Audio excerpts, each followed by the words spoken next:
Tu veux être respecté? Tu veux que tes offres soient prises au sérieux? Commence par poser tes limites. Parce que si toi, t'es flou dans tes limites, ton business il va être flou dans ses limites aussi. Et donc, tu vas te faire bouffer. Si tu es le genre de personne à te faire croquer en étant salarié, tu vas te faire bouffer en étant entrepreneur.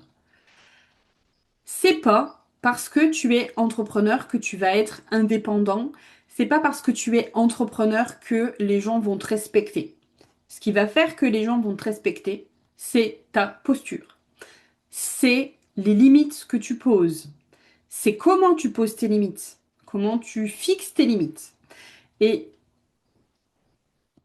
poser ses limites, c'est pas un manque de confiance en soi uniquement. Ça peut, mais c'est pas que ça.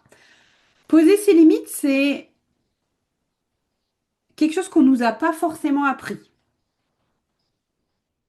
C'est très rare.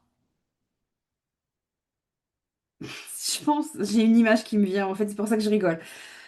Je prends le petit enfant de 3 ans. Le petit enfant de 3 ans, et je repense à ma fille qui aujourd'hui a 21 ans. Euh, Quand tu lui demandes quelque chose à 3 ans, un enfant, je sais pas si vous avez des enfants, mais tu lui demandes un truc, elle dit non tout le temps. C'est-à-dire que tout est non. C'est rigolo. Et je pense que à un moment, nous, en tant que parents, on doit vriller un truc.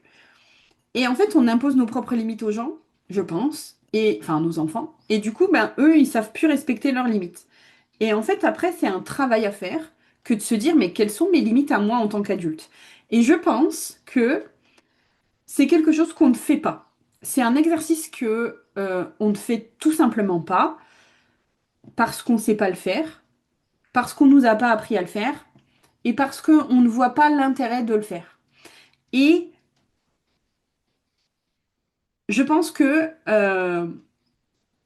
on a une croyance, on a des croyances, beaucoup. C'est une culture en fait. Je pense qu'on a beaucoup appris que dire non, c'est être égoïste. Parce que on nous a appris, si je dis non à toi, c'est que je me dis oui à moi.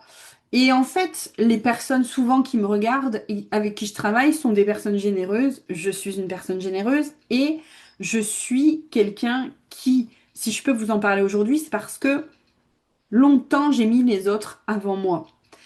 Et longtemps je voulais faire plaisir aux autres avant moi. Et longtemps, ça n'a pas marché forcément. Et quand j'ai décidé, j'ai compris, j'ai travaillé mes limites et que j'ai posé mes limites, tout a changé. Le fait de me respecter, le fait de dire bah ça non, en fait, mais d'expliquer et de pouvoir expliquer pourquoi c'est non. Parce qu'en fait, il y a la façon de le dire, et ça revient à posture et c'est dans la posture parce que c'est pas juste dire non, c'est véhiculer, c'est faire comprendre, c'est expliquer pourquoi c'est non. Tout ça, ça fait partie de la posture parce que juste dire non, bah, c'est un bloc. C'est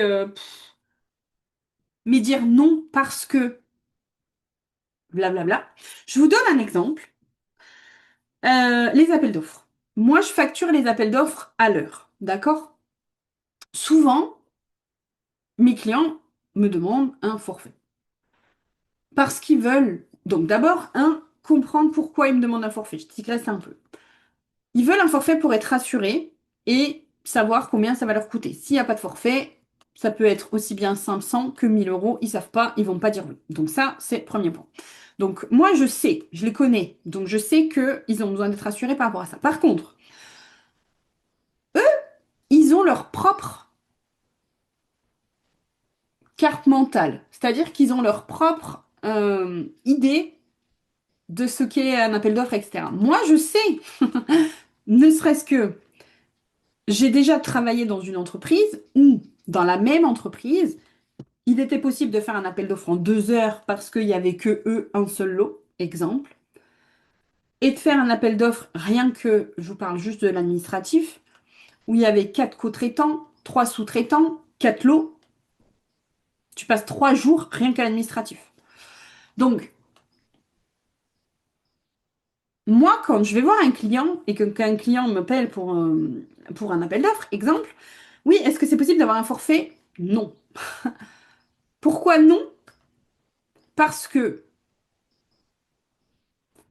moi, je sais que l'appel d'offres, ça prend différents temps en fonction de l'appel d'offres. Moi, je sais que je vais travailler une mémoire technique d'une certaine façon. Eux, ils vont me dire, mais si, j'en ai déjà une mémoire technique. Bien sûr, je sais que je vais reprendre leur mémoire technique et que je vais devoir leur travailler. Donc, en fait, il faut savoir l'expliquer, mais il faut pas dire, bon, je vais faire un forfait quand même et puis on espère que ça passe. En fait, moi, quand j'applique mes tarifs, d'ailleurs, ça m'est arrivé avec les appels d'offres, j'ai dit c'est un tarif, la personne, est-ce que je peux négocier le tarif? Non, je ne négocie pas le tarif. C'est comme ça, c'est pas autrement, etc. Mais moi, j'ai pas forcément le temps. Je vous mets en relation avec une de mes clients, une de mes copines, une personne que je connais. La personne que je connais a baissé son tarif parce que X raison, mais la personne est quand même revenue vers moi. Parce que c'est pas une question de tarif, c'est pas une question de, c'est une question de posture, c'est une question de confiance, c'est une question de comment vous allez inspirer confiance. Et comment vous allez inspirer confiance, c'est la posture. Comment vous allez